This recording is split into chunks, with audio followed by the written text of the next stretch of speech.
Bonjour, c'est la 64e revue de la semaine. On se trouve dans un des bureaux du mouvement La France Insoumise, d'où je vous parle. Bon, j'ai une petite mine peut-être, mais il faut dire que c'est la 3e semaine sans pause. Et je commence à avoir des bottes en plomb. Allez, générique.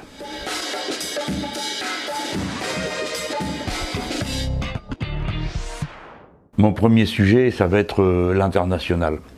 Il s'est passé beaucoup de choses pendant le week-end et je ne voudrais pas qu'elles soient effacées par ce qui nous a, nous, préoccupés ici, immédiatement, en France. Il y a eu le premier tour des élections présidentielles en Colombie.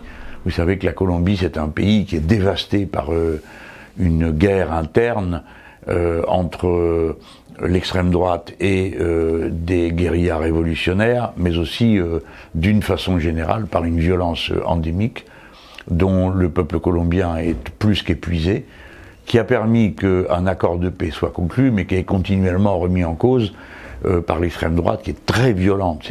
Ça fait plus de 50 ans que ça dure. Hein.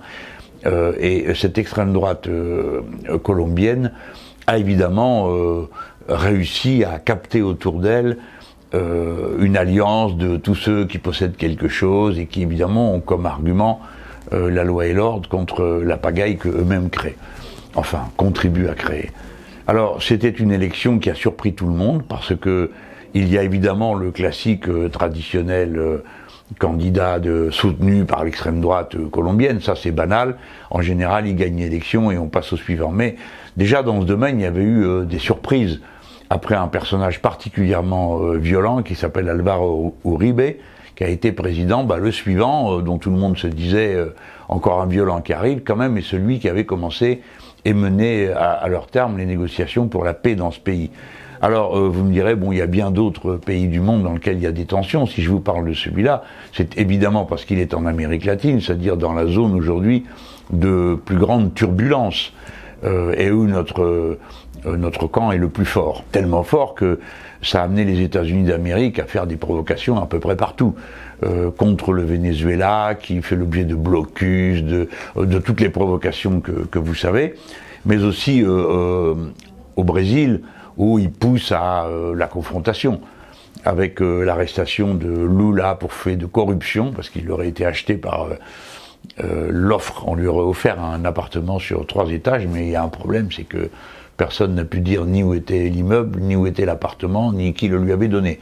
Ça les a pas empêchés d'embastiller Lula, qui est en prison, mais qui garde ses droits constitutionnels, donc il est toujours candidat à l'élection présidentielle et toujours gagnant d'après les enquêtes. Donc c'est complètement raté.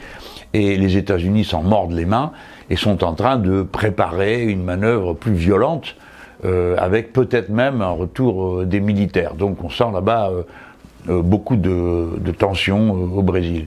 Si je cite le Brésil, c'est parce que on nous avait dit qu'on s'était terminé, on avait perdu et qu'il fallait plus en parler. L'Amérique latine était en train de basculer à nouveau vers la droite et l'extrême droite. C'est pas le cas. Et la Colombie entre dans ce cadre parce que bien sûr, on a eu le candidat de la droite, et puis ensuite on a eu, comme d'habitude, le candidat soutenu par les sociodémocrates, les écologistes du coin, que sais-je encore, enfin bon, l'habituelle alliance de sociolibéraux qu'on connaît partout dans le monde. Et notre candidat, l'ancien maire de Bogota, qui est aussi un ancien guerrieri, je le mentionne, pas parce que ça a une importance particulière à mes yeux, mais parce que là-bas ça compte beaucoup et que ça fait beaucoup d'histoire. Et ce candidat, notre candidat, Petro, est arrivé en 2e position et dans un rapport de force au total qui fait que il y a une chance qu'il gagne. Bon, évidemment tout ce que la zone compte de réactionnaires est mobilisé, et puis ici en France, toute la presse qui est dans l'ère d'influence des États-Unis, évidemment est déchaînée. Il faut lire, si vous voulez vous amuser, lisez les commentaires de l'article du Monde sur le sujet. Alors là, vous aurez de quoi rigoler, parce que c'est vraiment même plus de délicatesse. Il cite un gars qui est je sais pas qui, un ahuri du coin, qui dit, alors qu'il y a le Venezuela à côté, normalement, hein, toute la journée il répète Venezuela, Venezuela, tout ça. Et il y en a un qui dit le Venezuela est dans la merde, la Colombie veut en goûter. Hein, c'est fin, hein, c'est quand même c'est délicat, c'est une pensée intelligente, ça valait la peine que ça soit dans le Monde, hein. Eh bien c'est dans le Monde. Et pourtant c'est bien parce que la correspondante du Monde, Marie Delcas, elle habite Bogota. D'habitude on dit notre envoyé spécial sur place à Caracas, en réalité elle habite Bogota. C'est un peu comme si un correspondant à Paris faisait des commentaires sur ce qui se passe à Stockholm et qu'on marque en dessous de notre correspondant sur place. Mais là il y est, c'est la vérité, elle habite vraiment Bogota. Donc on peut penser, comment dire, que l'ambiance de la campagne des réactionnaires a une certaine influence sur elle. Bon, alors dans le même journal, hein, Le Monde recommande bien sûr de voter pour le social-démocrate. Quand même pas voté pour l'autre, c'est un vrai facho, donc ils ont une trouille bleue, je pense. Mais alors, il raconte pourquoi le candidat du centre, ils appellent ça comme ça, blabli, blabla, est bien placé. Bon, finalement, il s'est fait retoquer dès le premier tour, bon débarras. Et c'est l'affreux populisme de gauche qui, une fois de plus, est en train de s'avancer sur la scène en Colombie. Et j'ai vu un article qui m'a fait bien plaisir, je crois que c'était dans Libé cette fois-là, il était marqué « Le Triban crée la surprise ». Ouf, je croyais qu'il y avait une page sur moi, non, c'était sur la Colombie. Et en même temps, il y a la campagne qui se déroule au Mexique, et il faut dire les choses comme elles sont, ça va encore bien pour nous. On a encore plus de 10 points d'avance sur le suivant, notre candidat qui s'appelle Andrés Manuel López Obrador, AMLO, hein, pour faire court, est très bien positionné, a eu un magnifique débat de deuxième tour où il a dit à tous les autres candidats la vérité, c'est-à-dire qu'ils étaient tous corrompus et pourris jusqu'à la moelle, et les Mexicains se reconnaissent bien dans cette manière de dire la vérité et de traiter l'ancien système. Ça, c'est les nouvelles qui viennent d'Amérique latine. Les amis, quand je vous parle du Mexique, c'est la porte des États-Unis. Quand je vous parle de la Colombie, on appelait ça le porte-avions des USA, parce qu'il y a je sais pas combien de bases nord-américaines dans ce pays. C'est vous dire qu'on parle là des grosses barricades de l'Empire. Hein. Bon, bah, même sur les barricades de l'Empire, ceux qui veulent les tenir pour l'Empire sont en train de se faire battre. Donc, on a des nouvelles intéressantes. Mais évidemment, sur le continent européen, la nouvelle la plus intéressante, c'est les événements en Italie, et qui vont, vous allez voir, c'est paradoxal, mais qui vont dans le même sens. Il y a en Italie une vague dégagiste. Le dégagisme en Italie, évidemment, il est alimenté, comme partout ailleurs, par le sentiment que l'ancien système est complètement vermoulu et pourri, et qu'il faut trouver un nouveau point de passage. Mais comme en Italie, il n'y a pas eu, comme en France, quelque chose qui s'est appelé le Front de gauche, puis la France insoumise, tout ça n'a jamais existé. Donc le terrain a été laissé complètement libre pour des démagogues du type du mouvement 5 étoiles, BP Grillo. Enfin, je voudrais quand même rappeler que le mot d'ordre central de cette organisation, c'est « va te faire enculer ». Bon, on a déjà trouvé plus subtil, hein, comme mot d'ordre. Bon, donc ces gens-là ont réussi à capter le dégagisme et à lui donner un contenu qui est un contenu anti-européen, anti-Union européenne, anti-Commission. Alors évidemment, ça, les gens ils savent très bien que leurs misères sont dites à la Commission européenne. Mais si le seul qu'on entend, c'est de ce côté-là, clairement c'est le côté duquel ils sont allés. Alors, comme ça a mis à nu il a bien fallu qu'ils disent quelque chose, le M5, le mouvement 5 étoiles, et puis la Ligue du Nord. Ils arrivent, ils s'entendent pour aller au pouvoir, et ils mettent un peu, c'était pas non plus, hein, ils mettent un peu de programme anti-Union européenne. Alors évidemment, alors là, cri d'horreur dans toute l'Europe. Évidemment, qui arrive en première ligne? Les Allemands, comme d'habitude, pour dire « Ah, ça se passera pas comme ça, faut bosser, vous êtes des feignants, je sais pas, les trucs à la Macron, quoi, illettrés, alcooliques et le reste, tout ça, à la une du journal Der Spiegel, hein, pour tous ceux qui aiment le couple franco-allemand, sa délicatesse, son côté raffiné, vous allez lire le Spiegel, qui est l'équivalent du plus grand journal qu'il y aurait en France. Je ne veux pas en nommer un, ça ferait des jaloux. Je sais pas, on pourrait dire par exemple Ouest France, puisque c'est le journal qui se vend le plus dans notre pays. Eh bien, dans le journal, à la une, il est dit, oui, qu'est-ce que c'est que ces Italiens feignants qui veulent nous faire payer à leur place, ils disent même pas merci, au moins les clochards, ils disent merci quand on leur donne une aumône. Enfin, l'arrogance dans toute sa splendeur, sa grossièreté, sa brutalité, mais qui nous éclaire sur le sentiment d'impunité, de tout est possible qui a été donné aux élites de la droite allemande qui se sentent tout permis, et de parler comme ça des Italiens. Il y a beaucoup de dirigeants politiques italiens qui ont réagi en disant « Écoutez, vous n'avez pas le droit de nous parler comme ça. Hein. » Vous savez, Madame Merkel parlait du Club Med avec mépris. Hein.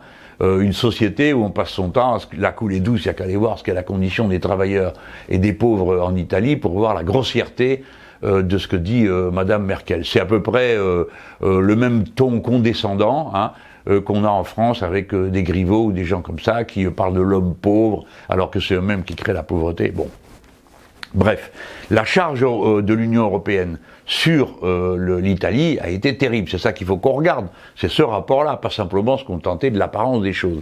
Et au milieu de tout ça, le président de la République italienne s'est aligné sur les diktats des Allemands. Alors, il prend pas le gouvernement en question, et il dit il y aura des élections, et en attendant, il nomme un gars qui était un ancien responsable du Fonds monétaire international. Bon, vraiment un type qui a la tête de l'emploi, et d'ailleurs, c'est drôle, son surnom, c'était Monsieur Ciseaux. Pour ceux qui ont suivi l'émission politique, ils savent comment ça marche. Le ciseau, c'est un système où quand il y en a un qui monte, l'autre descend. C'est automatique, c'est un rapport l'un avec l'autre. Eh bien, c'est ce type-là qui est à la tête du gouvernement. Et il y aura des élections. Inutile de vous dire que dans de nouvelles élections, on voit bien qui va gagner. Vous dites à un peuple, vous venez de voter d'une manière, on revote. C'est clair. Ça risque même de s'amplifier par rapport à la fois d'avant. Donc, ça nous montre plusieurs choses. D'abord, les gens en place sont tous vendus à l'Union européenne. Quand ils ont à choisir entre leur patrie et les consignes des commissaires européens, ils choisissent les consignes. Donc, on ne peut rien en attendre. On sait que quand on est en difficulté, il ne faut pas compter sur les pro-européens parce qu'ils sont toujours alignés contre leur propre pays. La deuxième leçon, c'est que, évidemment, il faut se faire entendre haut et fort et d'une manière tribunicienne pour que le peuple sache qu'il est défendu par des gens qui acceptent de prendre en charge la difficulté de l'affrontement avec tout le système médiatique, tout le système européen, qui évidemment mène une guerre sans pitié contre tout ce qui n'est pas de son avis. Et la troisième leçon, c'est que l'Union européenne est en train de se désagréger. On a eu le Brexit. Je ne sais pas ce qui se passerait si on faisait voter l'Italie, mais l'Italie c'est plus sérieux que l'Angleterre, parce que l'Italie elle fait partie des fondateurs de l'Europe des 6 au départ, il y a l'Italie dedans. L'Italie c'est la troisième économie du continent, je veux bien que les Allemands regardent tout le monde de haut, mais quand même c'est la troisième. Je vous signale qu'il y a les Français, les Italiens, les Français sont deuxième, les Italiens sont troisième, et que vous voyez en même temps sous vos yeux, à nouveau, toute la situation espagnole être en turbulence, puisqu'il y a une motion de censure déposée contre Mariano Rajoy, la droite, et que si cette motion est déposée, il y a de très très grandes chances qu'elle soit adoptée. Et vous vous souvenez qu'il avait fallu plus de 6 mois pour installer le gouvernement espagnol, c'est un gouvernement de crise, qui a été emporté par la première explosion reçue dans ce système. Il s'agit d'une condamnation du parti de droite pour des faits de corruption qui datent de 2003. Alors du coup, ça éclaire ce qui s'est passé. Je ne sais pas si vous avez suivi, mais ils se sont mis tout d'un coup à taper sur Podemos, qui est l'équivalent de la France insoumise, à sa manière. En Espagne, nous ne sommes pas du tout identiques.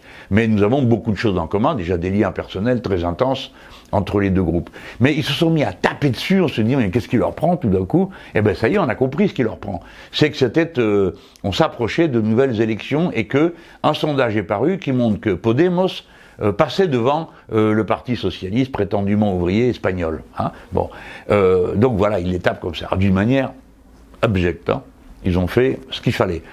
Alors peut-être que c'était pas le bon moment pour Pablo Iglesias pour acheter une maison, mais en attendant, on aura du mal à croire que le tarif de la maison qu'il achète, lui ça paye c'est 2000 € par mois, sa femme c'est 2000 € par mois, et en Espagne, vous savez, c'est les champions du monde du crédit immobilier de longue durée.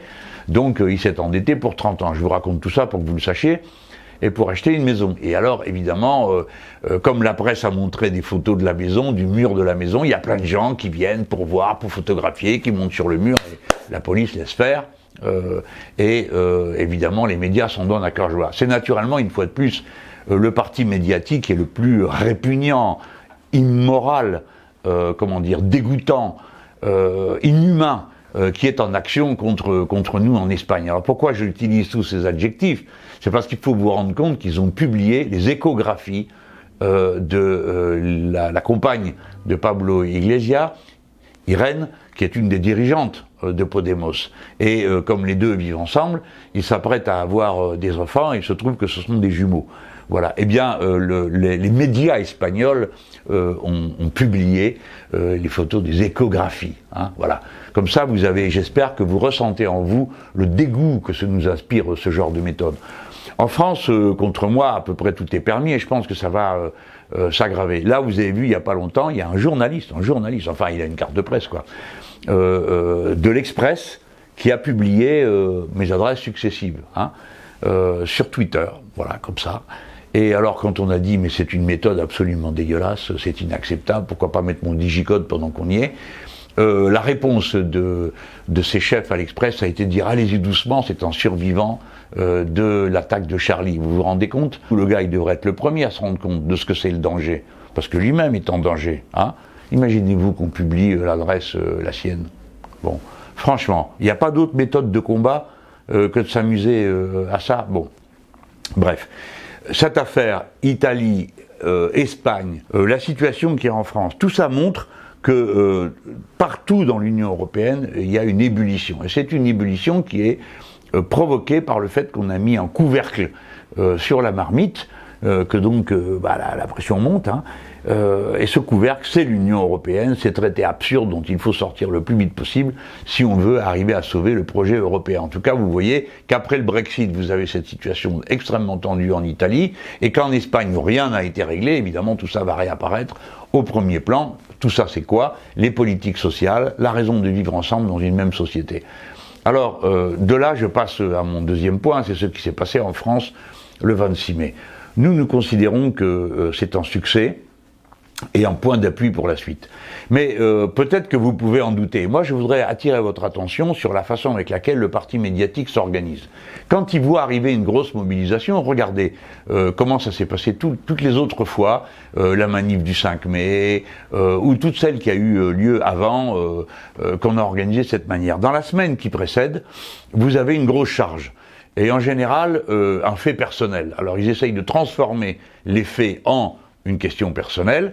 Alors là, c'était la manif de Mélenchon. Bon, comme ça marchait pas c'était pas très convaincant, vu qu'il y avait 80 organisations, ça devenait un peu dur de dire que tout le monde était en train de me rallier. D'ailleurs, je ne le demandais pas, et qu'est-ce que j'en ferais de ralliement de cette sorte? Enfin, faut quand même réfléchir au contexte dans lequel on est. Ça sert strictement à rien. Alors, ils m'ont inventé d'abord une histoire sur l'immunité parlementaire, qui est un truc corne-cul, où je répondrai, vous trouverez ça sur mon blog, je suis en train de préparer, j'ai pas que ça à faire, hein, mon argumentation. Ça, c'est dans la rubrique de mon blog qui s'appelle Malveillance, où je mets toutes les accusations sans fondement, les chienneries qui traînent contre moi, sur des fois les réseaux sociaux et d'autres fois dans la presse. Bon, donc ils ont fait ça, et les plus répugnants étant ceux de France 2, comme d'habitude, ils ont mis au journal de 20h, vous vous rendez compte, l'information, hein. Madame Saint-Cric, hein, l'information c'est sacré, hein, pour elle, hein. Donc ça c'était une information, et alors évidemment elle vérifie rien, parce que ce sont c'est pas vraiment des journalistes, c'est des gens qui voilà, quand on leur dit allez il faut taper Mélenchon, donc ils trouvent ce qu'ils ont sous la main. Et c'est Le Point qui avait démarré cette histoire sur l'amnistie, parce que le Point aussi, c'est un journal qui aime bien les ragots, les trucs comme ça. Bon, ça leur plaît, puis ils font des unes avec des femmes voilées, vous voyez le genre, quoi. C'est-à-dire, ces deux hebdomadaires qui ont compris que il y avait un public d'extrême droite large et qui s'extrême droitisent eux-mêmes. C'est le cas tout à fait typique de l'Express, dont le journaliste a donné mon adresse, après je ne sais combien d'autres choses de même nature. Mais là, France 2, ils ont battu des records, donc à 20h, et ils interrogent Anticor. Qu'est-ce que Anticor vient foutre là-dedans? Parce qu'il ne s'agit pas de corruption. J'ai une dispute politique avec un journaliste du Monde, journal politique. Et j'utilise l'immunité parlementaire, si je veux, parce que c'est un cas typique de défense de la liberté d'expression d'un parlementaire. Si maintenant, à chaque fois que je dis quelque chose à propos de quelqu'un, un journal avec son fric, ses moyens, a le moyen de me faire un procès pour me faire taire, parce que vous savez, quand un procès commence, faut faire attention à chaque chose qu'on dit, parce que ça peut venir à charge dans le procès. Donc c'est ça leur technique. Ça dure longtemps, ça coûte beaucoup d'argent, ça crée une pression psychologique. Vous avez un avocat qui se fait briller, parce que bon, il s'attaque à Mélenchon, voilà, là, c'est formidable. Dans les dîners en ville, tranquilles, ils peuvent se coiffer la huche, avec des pauses. Hein. Moi, je m'en prends à Mélenchon, parce que tout le monde sait que mes amis sont à chaque coin de rue prêts à me venger. Non, ce n'est pas le cas, et heureusement, d'ailleurs, je le demande à personne. Mais cette fois-ci, c'est spécialement crétin et tout à fait manipulatoire, dans la grande tradition de la direction politique de l'information que manie Madame Saint-Cric. Pourquoi? Parce qu'au moment où ils disent qu'il faut lever mon immunité parlementaire, il y a un problème, j'ai pas demandé d'immunité parlementaire. God damn, ils n'avaient pas prévu ça. Deuxièmement, c'est pas l'avocat qui peut demander la levée de l'immunité parlementaire, mais ça, un journaliste de France 2, il ne sait pas plus que le point 1, c'est la juge qui est en charge de l'affaire, qui peut le faire, le juge ou la juge. Hein. Et ça, elle l'a pas fait. Pourquoi elle l'a pas fait? Ben parce que j'ai pas déposé ma demande d'immunité parlementaire. Je vais sans doute le faire, rien que pour les embêter. Et troisièmement, nous sommes dans un cas tout à fait classique. Alors évidemment, la meute des hyènes me saute à la gorge. Mais comment vous aviez pris l'engagement de jamais utiliser votre immunité parlementaire? Mais jamais de la vie, j'ai jamais dit ça. Moi, je défends l'immunité parlementaire, mais pas pour des cas de droit commun, je veux dire une affaire de corruption, de marché public ou de choses comme ça. Là, je suis contre l'utilisation de l'immunité parlementaire, mais je suis accusé de rien de tout ça. Je suis accusé d'avoir maltraité en parole un journaliste du Monde qui, lui, maltraite en parole, et pas qu'en parole, la totalité des gouvernements progressistes de l'Amérique latine. D'accord? Vous avez compris tout ça. C'est pour dire, voilà, l'ambiance qu'ils ont créée avant la manif. Ça, c'était jeudi. Hein. Jeudi, avec le journal de 20h, le gars qui vous appelle à manif, anticorps, tout ça, vous voyez? Ils créent un tableau. Ils le font à chaque fois. Alors, nous, on prévoit qu'ils vont le faire, et on prévoit comment on va répliquer.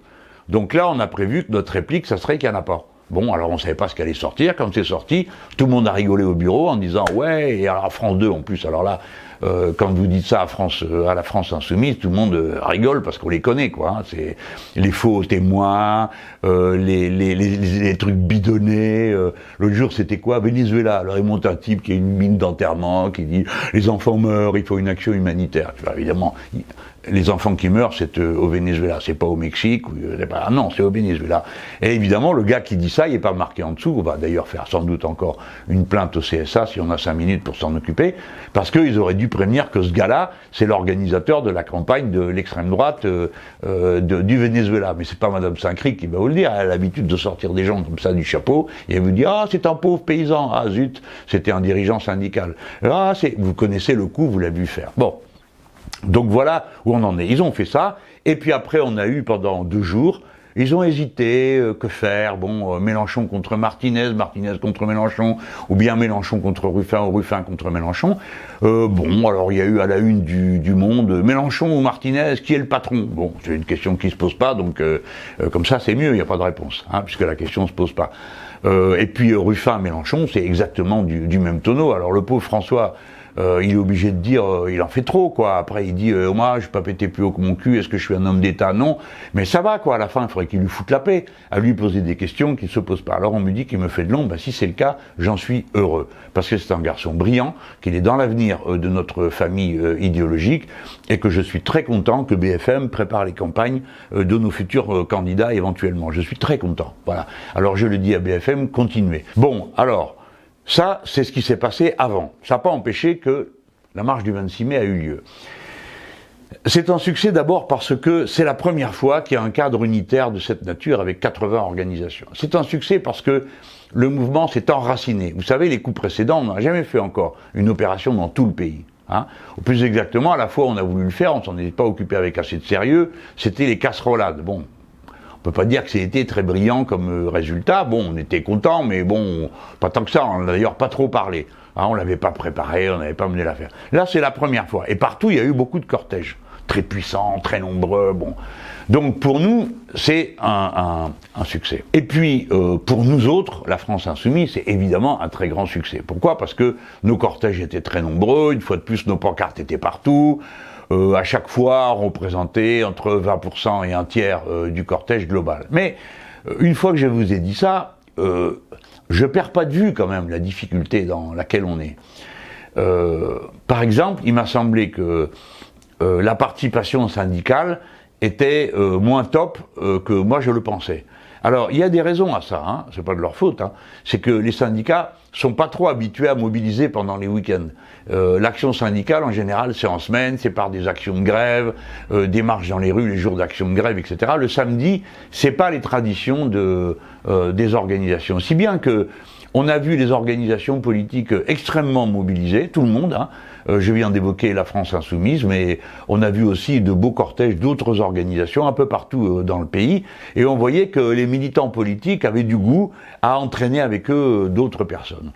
Donc j'en tiens compte, parce que je comprends que aussi sur le front social, il suffit pas qu'il y ait des sigles côte à côte pour que ça déclenche des mouvements qui sont du niveau de ceux dont on a besoin à cette étape. Alors ça ne s'est pas produit. Alors du coup ils me mettent tous en cause. Mais attendez, je suis pas responsable, moi. C'est pas moi qui appuie sur un bouton et que ça sonne dans toutes les familles ouvrières et des classes populaires du pays où les gens disent allô, il y a Mélenchon qui nous appelle. Non, ça se passe pas comme ça. J'ai fait ma part de travail avec mes camarades. Notre part de travail, c'est quoi? C'est de proposer des occasions de se mobiliser. C'est de donner les moyens, de réunir les conditions. On a fait tout ça. Et puis après, le seul souverain, c'est le peuple. Et si il décide pas de venir par millions, c'est lui qui décide. Moi, je suis juste responsable de faire en sorte que s'il le décide, il y a un endroit où aller, hein, les gens. C'est ça qu'on a fait. Alors, après, les autres ont compté avec une mauvaise foi totale. Ça m'amuse beaucoup parce que évidemment, le gars ou la fille qui est démoralisé, ou qui est pas très courageux, ou qui je sais pas quoi, chacun a ses raisons dans la vie, se dit oh là là, moi j'en ai marre, rien ne sert à rien. Tiens, à ce propos, je reçois des messages de gens qui me disent ça sert à rien, les promenades, il est temps de marquer un grand coup. Ben oui, vas-y, dis voir lequel. C'est quoi le grand coup? Alors en général, ceux qui me font ce genre de numéro, une fois qu'ils ont dit ça, ils rentrent à la maison et puis ils regardent la télé en buvant leur bière, quoi. Hein. Nous, pendant ce temps-là, on continue le travail qui est patient, qu'est-ce que vous voulez que je vous dise? C'est patient, c'est long, c'est épuisant. J'ai lu une phrase de François Ruffin qui m'a bien plu. Il dit quand tu fais un mur dans le mouvement social, c'est comme un mur de sable, la marée vient et puis elle te remet tout en question. Il a raison. Mais et alors, on n'arrêtera pas le combat. D'ailleurs, c'est bien ce qu'il dit lui aussi. On doit continuer ce combat et donner aux gens la possibilité de se mobiliser parce que ça fait partie de notre job que de préparer tout ça. Alors, ce qui me plaît, c'est que les gens qui ont, ceux qui sont décourageables, ils ont vu la télé, ah mon Dieu, c'est parce qu'on croyait. La télé est géniale, hein. Nous, on a quand même trouvé ça bien, quoi. Ils sont forts, quoi. Vous avez BFM qui attend un moment où il y a personne pour filmer. Le média, ils ont fait un truc formidable. Ils montrent comment, je crois que c'est France 2. C'est possible. Enfin, des gens comme ça, quoi, qui n'ont pas une grande honnêteté. Alors, vous savez, il y a un tournant. Alors, il y a un cortège qui passe, et puis, des fois, il y a un vide avant le suivant. Et ils filment à ce moment-là. Donc, entre la fin du cortège syndical et le début du cortège politique, ils ont filmé à ce moment-là. Il y a 4-5 personnes qui traînent là au milieu. Forcément, il y a un espace vide qui doit être, 50 ou 60 mètres. Bon, ça, c'est leur façon de faire. Il y a alors toutes sortes de gens, mais vous avez compris, ça met 24 heures, 48 heures, le temps qu'on trouve, d'autres images, etc. Et il faut comprendre la tactique du parti médiatique avec ses gros porte-avions, France 2, BFM, c'est une fois qu'ils ont passé la phase, on essaye d'empêcher la mobilisation en la dégradant, la dégénérant. Par exemple, tout le vendredi et samedi, c'était manif sous haute surveillance, les risques d'affrontement. Bon, alors ça, c'était pour dissuader. Après arrive la manif, elle est là, alors il faut qu'ils fassent avec. Ils passent des images désespérantes et surtout, ils tuent l'événement. Hein. On parle plus de l'événement, on parle des chiffres, on parle des éventuelles bagarres, et on a été servi à partir de 5 heures de l'après-midi. Et ça crée une diversion qui tue l'événement. Leur urgence pour eux, c'est aplatir l'événement et passer à autre chose. Donc, ils aplatissent l'événement, le lundi, évidemment. On passe à autre chose, sauf dans la presse écrite, parce que il y a le temps que ça s'imprime, et alors là, la presse écrite, boum, boum, boum, boum, boum, j'en prends plein la tête, hein. Mais bon, c'est la vie, il faut comprendre, hein. Vous savez, s'ils font tout ça, c'est qu'ils ont drôlement la trouille, hein. Je vous rappelle quand même la situation réelle. On est 1 an après l'élection de Macron, là. 1 an. Hein. Et vous avez vu dans quel état est la situation, c'était pas prévu, il y a 1 an qu'on serait encore là, en train d'organiser des combats de masse, de regrouper des gens ensemble pour s'opposer au pouvoir, et que le pouvoir se prendrait de telles tôles dans les sondages. Hein. Parce que toute cette agitation, c'est aussi une manière de ne pas parler de la dégringolade du président de la République et de son Premier ministre dans l'estime des gens honnêtes et travailleurs, qui pensent tous que ce sont des rascals, que c'est le président des riches et le Premier ministre des très riches de droite. Voilà, bon, c'est ça que pensent les gens, et ils ont raison, parce que c'est bien ça qu'ils sont tous les deux. Donc, c'est une lutte, donc c'est normal. L'adversaire va vous dire, bravo, vous êtes merveilleux, vos mobilisations, ça marche du feu de Dieu. Alors, ceux d'entre vous qui les croient quand ils racontent leurs trucs, ben, permettez-moi de vous dire, vous êtes ballot, quoi. Bon, voilà, si on vous demandait à vous ce que vous pensez de la manif, vous pensez comme moi. Vous avez bien vu qu'on était nombreux, vous avez bien vu que c'était dynamique, que c'était joyeux et que les gens étaient heureux d'être là, d'être tous ensemble. Bon, voilà. Alors, nous, il faut qu'on fasse un peu le bilan de tout ça. Alors, le bilan sur le fond. Bon, ça va pas changer la ligne stratégique. Moi, j'attends de voir si l'appel de force ouvrière à la journée interprofessionnelle de grève, comment c'est reçu par les autres syndicats. Clairement, on sera alors dans le cadre de l'unité syndicale, et c'est donc que les syndicats passent en première ligne de la mobilisation à créer. Il le faut déjà, il faut dire ce qui est, notamment autour des cheminots. Mais bon, nous, il faut qu'on sache se positionner et pas donner l'impression qu'on veut se mêler de tout le temps, parce que c'est pas ce qu'on veut faire. Nous, c'est pas ça qui nous intéresse. Ce qui nous intéresse, c'est que l'action syndicale soit victorieuse. C'est pas moi qui dirige le mouvement des cheminots, ni personne à la France insoumise. Hein. C'est les syndicats de cheminots. De même que c'est pas moi qui organise le travail des confédérations syndicales, elles l'organisent elles-mêmes. Donc il faut leur rendre la responsabilité qu'elle a leur et pas brouiller les pistes. Moi, j'ai jamais cherché à le faire. Hein.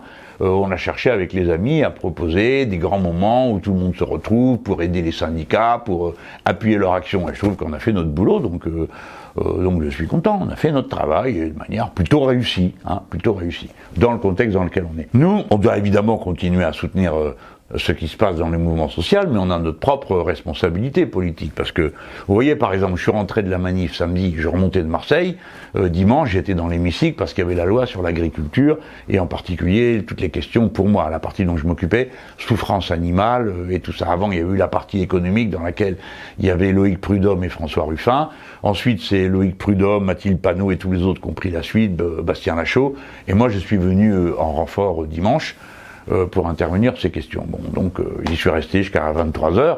Donc c'est pour vous dire, on a nos propres responsabilités, et ça prend du temps, de l'énergie, du travail, donc on peut pas non plus être partout 24 heures sur 24 sur tous les fronts, non, on peut pas. Alors là, nous on a tout ça à terminer, il y a la loi logement qui arrive, je parle du groupe parlementaire. Et va arriver la réforme institutionnelle, qui pour nous est très importante, parce que voilà, encore une réforme du fonctionnement des institutions juridiques et politiques du pays, sans aucune consultation populaire. Et quand est-ce qu'ils vont passer ça? En juillet. Alors vous autres, je vous connais, en juillet, il n'y a plus personne. D'autant qu'avant, il y a le foot, il y a Roland Garros, il y a le Tour de France, et c'est normal que les gens, ils se prennent leur petit bonheur à regarder ça, s'y intéresser. Bon, moi je vois rien à redire à ça, mais je sais que du coup, le travail va être plus dur, parce qu'on va être tout seul, quoi. On va être, pas tout seul, un peu seul. J'ai vu l'année dernière, hein, sur les ordonnances travail en plein mois de juillet, bon, il y avait des copains qui étaient là, qui sont venus à des rassemblements, mais il n'y avait pas la foule des 100 000 personnes qu'il y avait pour la campagne présidentielle. C'est normal, quoi. Les gens n'en peuvent plus au bout d'un moment. Mais nous, c'est notre devoir, il faut qu'on soit là. Personne ne nous a obligés, on a été candidat à être député, on est député, on fait le boulot. Quant au mouvement La France Insoumise, lui de son côté, il mène sa campagne contre la pauvreté, et je trouve que c'est une campagne qui est assez active et qui marche bien. D'ailleurs, vous avez vu, ça a fini par émouvoir La République En Marche, et vous avez l'autre nigo, là, je ne me rappelle plus son nom, qui a été dire, oui, nous, l'homme pauvre, on s'en occupe. Le gars, il sait même pas parler de la pauvreté, il dit l'homme pauvre. Bon, d'abord, il y a des femmes qui sont pauvres aussi, et puis surtout, l'homme pauvre, c'est quoi, un Iroquois, un Huron, c'est de quoi il parle, cet homme. Cette manière de parler montre qu'il sait pas de quoi il parle. Et les gens, ils le captent immédiatement, que l'autre, il sait pas de quoi il parle. La pauvreté, elle est partout. Alors, on se la dit pas toujours, parce que, bon, c'est mal vécu, et puis c'est normal, les gens, où ils se tuent au boulot, où ils essayent d'en avoir et tout, et puis à la fin, bon, y a rien qui vient, et la fin du mois, l'entrée dans le rouge, c'est le 10 ou le 15. Bon, là, des fois, je suis un peu large, hein. Donc, les gens, ils te disent pas, je suis pauvre, mais ils disent, c'est dur, et c'est vrai, c'est dur, hein, parce que être pauvre, c'est dur. Voilà, et il y a beaucoup de monde dans ce pays qu'il est, il y a 9 millions de personnes sous le seuil de la pauvreté. Bon, c'est comme ça. Alors on se bat contre. Tout ça, c'est pour vous dire, on a des emplois du temps bien chargés. Et au milieu de tout ça, c'est mon troisième point, je vais finir là-dessus. Au milieu de tout ça, il y a des gens qui se prennent en charge, qui sont magiques, qui sont magnifiques. Bah, déjà, tous ceux qui ont organisé la marche du 26 mai, partout, les gens ont trouvé des idées, étaient drôles, ont fait des... formidables, quoi. Organiser des covoiturages. Et vraiment, en tout cas, moi je parle de ce que je connais, la France insoumise. Les gens sont pleins d'imagination. Vous voyez, ça paye d'être, de dire la consigne, c'est attendez pas les consignes. Donc, j'ai pas dit qu'il n'y avait pas de consignes. Hein. Attendez pas les consignes. Donc, les gens ils font par eux-mêmes. Ils n'ont pas besoin qu'on leur tienne la main, qu'on leur dise tous les 5 minutes ce qu'il faut faire ou pas faire. Ils le savent. Bon, par exemple, ce week-end, là, il y avait une fête entre le Lot et la Corrèze. Hein.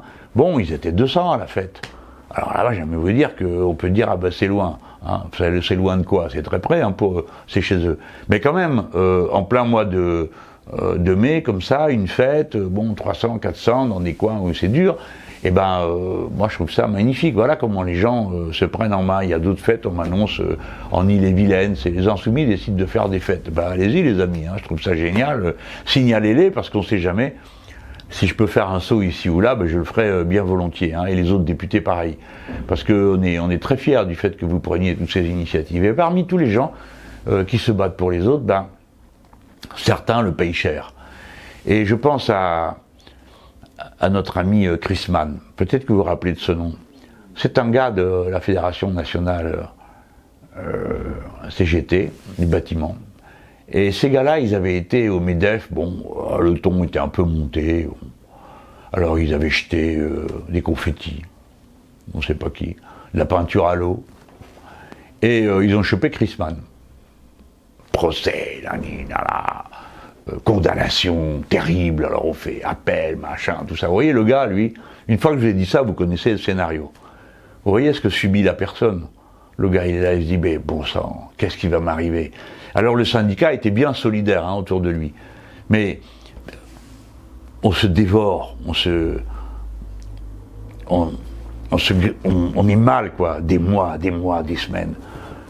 Il nous a fait une petite déprime, hein, Chris Mann, hein, la vraie, la maladie. Et il en est ressorti, c'est un gars courageux. Et puis il y a sa famille, sa femme, tout ça, tout le monde a pâti de cette histoire-là. Et ça dure des mois et des mois et des mois. Et là aujourd'hui, pof, résultat de l'appel, relax. Donc d'abord, ouf, hein, et merci, parce qu'on est content, parce que bien sûr qu'il n'est pas coupable de tout ce dont on l'a accusé. Et évidemment, on est tellement content d'apprendre ça, mais moi j'oublie pas tout le temps qu'a passé cet homme à souffrir du fait qu'il y avait contre lui des procédures judiciaires, la menace d'une amende terrifiante, pauvre ami, enfin, bon, on a gagné. Et ça, on lui dit merci. Merci parce qu'il était dans la lutte, merci parce qu'il a tenu bon à travers tous ces épisodes, et qu'à la fin, avec cette relaxe, on peut dire, vous voyez, on avait raison. C'est nous qui avions raison. C'est pas vous qui nous avez accusés, qui nous avez maltraités, qui avez essayé de le criminaliser. Vous aviez tort. Et il avait raison. Bon, moi je crois que c'est important. Dans la vie, si vous lâchez prise de tout, alors les puissants, les importants auront le dernier mot sur tout. Regardez comment il parle du peuple. Et puis regardez un type comme Collomb, je ne sais pas si vous êtes au courant. Il a dit, si les manifestants font rien contre les violences commises dans les manifestations, ben, ils sont complices. C'est terrible d'entendre un truc pareil. Autrement dit, ce gars qui est ministre de l'Intérieur et qui est chargé de la sécurité publique nous demande d'assurer la sécurité de nos cortèges. C'est à la police nationale de faire ça, c'est pas à nous. Vous voulez qu'on fasse quoi, monsieur Collomb? Qu'est-ce que vous voulez? Qu'on fasse des milices? Qu'on fasse des troupes de choc? C'est ça que vous voulez? Pour protéger nos propres manifs en se battant avec je ne sais qui? Non, non, non. Nous, on est pour que la tranquillité publique soit garantie par des gardiens de la paix. D'accord? Ça s'appelait comme ça avant, hein? Gardiens de la paix, voilà ce qu'on veut. Donc nous ne voulons pas organiser nos propres armadas. Voilà. Je pense que le président de la République ferait bien de s'inquiéter des discours de son ministre de l'Intérieur, parce que vraiment là, il commence à dire des choses et à avoir des comportements qui sont difficiles à accepter. Quand j'étais à Marseille, là, tout d'un coup arrive la nouvelle, Collomb est venu dans le quartier où il y a eu la fusillade l'autre nuit. Collomb est venu. C'est la nuit, hein. Et il fait sa réunion au commissariat. Il n'y a pas le maire, il n'y a pas les députés du coin. La preuve, ils auraient pu me prévenir, hein, j'y serais allé. Hein. Mais ils n'ont pas prévenu, peut-être qu'ils n'avaient pas envie de me voir. Et l'autre, il est allé voir le quartier, il a dû rester 10 minutes, parce qu'évidemment, la nuit, dans le quartier, les gens ne sont pas dehors. Bon, quant aux trafiquants, dès qu'ils ont su que l'autre était là, terminé, hein, tout le monde est parti. Voilà, on en est là. Moi, je trouve que c'est pas sérieux. Et puis, c'est pas respectueux des gens. Parce que les gens de ce quartier, c'est pas un zoo. Où on vient de temps à autre se congratuler avec les gardiens du zoo.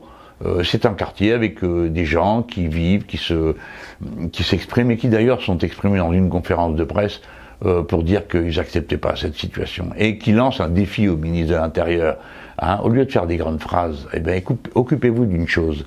Ramasser les armes qui traînent. Parce que ça, vous pouvez le faire.